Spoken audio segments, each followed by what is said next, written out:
Indoor farming is one of decades' hottest trends, with millions pouring in. Food and agriculture innovation have sucked up remarkable amounts of investor capital in recent years and could become a $700 billion market by 2030, according to a Union Bank of Switzerland report.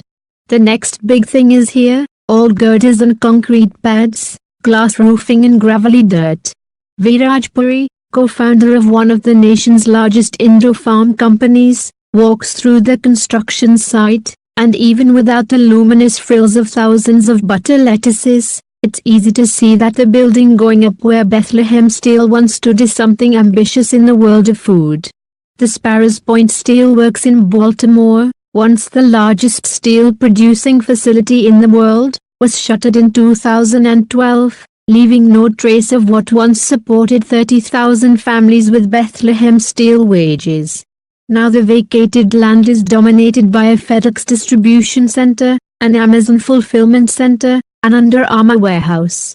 And by the beginning of December, Puri's Gotham Greens farm will join them, part of a global craze for decentralized indoor food production.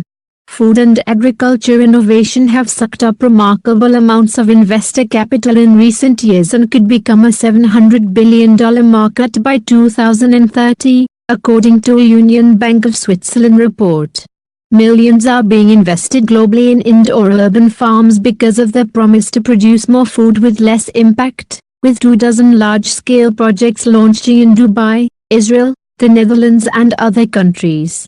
Still, the next big thing may be stymied in the United States by high startup costs, high urban rents and lack of a safety net in a food system that is highly dependent on subsidies and bailouts for a few commodity crops. An American Farm Bureau Federation report last month found that almost 40% of conventional farm income in 2019 will be provided by trade bailouts, disaster insurance, the Farm Bill and insurance indemnities, and for indoor urban farms, especially those that rely solely on artificial light, there's another concern: light bulbs. A worker harvested basil inside Gotham Greens facility in Hollis, NY in September. The Trump administration announced it would roll back Obama-era energy efficiency standards that would have effectively phased out the standard pear-shaped incandescent variety.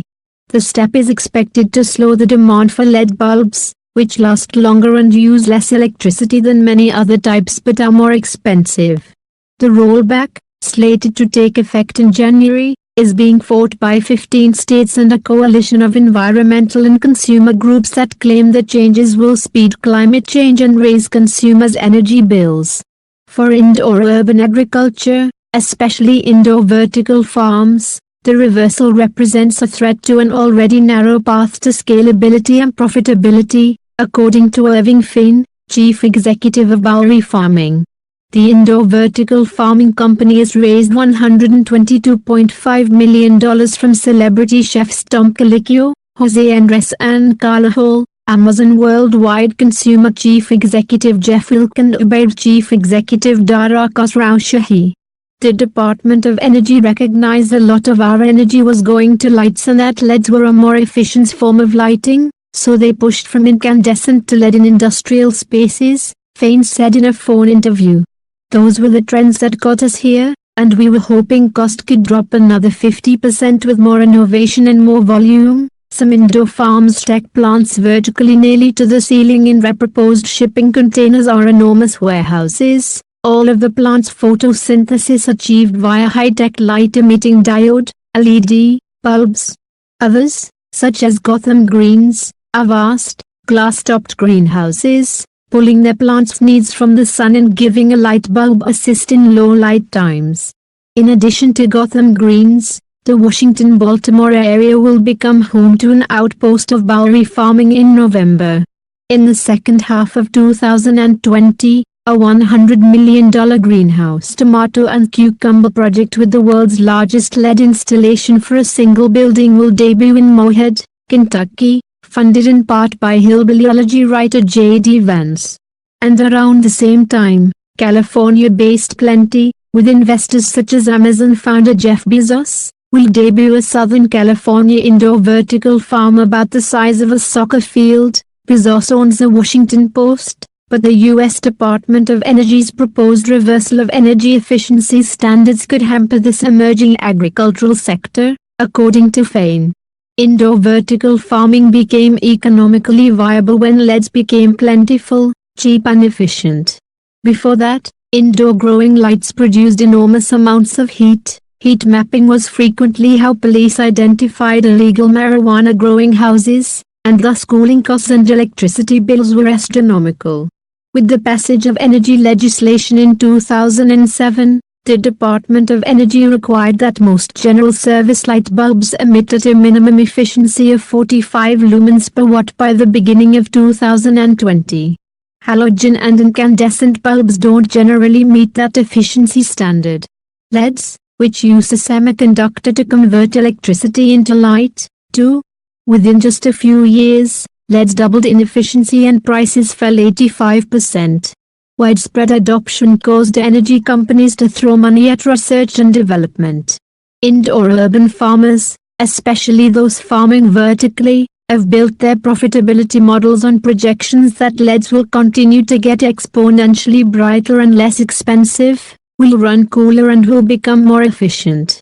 Chris Grander, senior researcher advocate at the Appliance Standards Awareness Project, says rolling back the efficiency standards will hamper the expansion of LEDs and their continued march toward greater efficiency. I think what the efficiency standards rollback will do is slow the rate of consumer uptake, Grander said. There's a cohort of people who just don't like to try new things. The standards would have nudged them along into LEDs. Even if it delays the adoption of LEDs for 5 years, that's a huge loss of energy. Efficient bulbs are not the only challenge to indoor urban agriculture, Fain says. To take a small indoor farm and make it a big one requires innovations in robotics and artificial intelligence. There, too, prices have come down substantially for sensors, processing and data storage.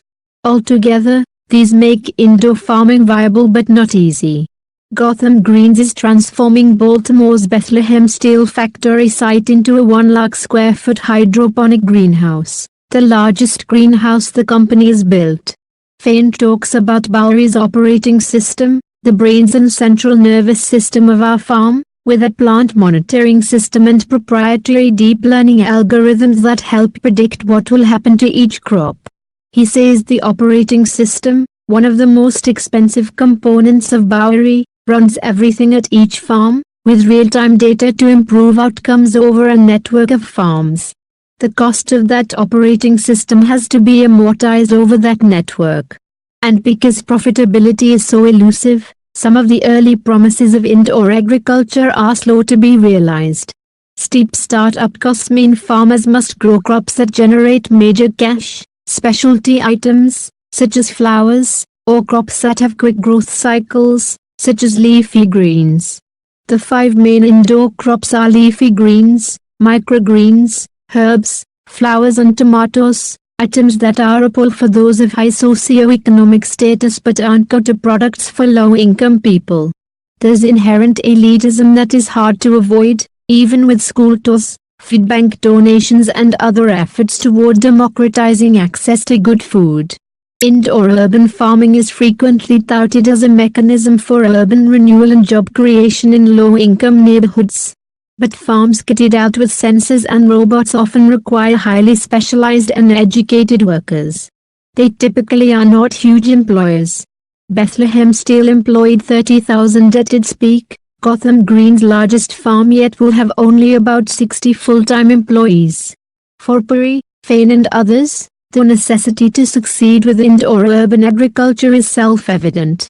More than 95% of head lettuce in the United States comes from 2 drought-prone states, California and Arizona, and according to the U.S. Department of Agriculture, traditional agriculture accounts for 80% of the country's water consumption, as high as 90% in many western states.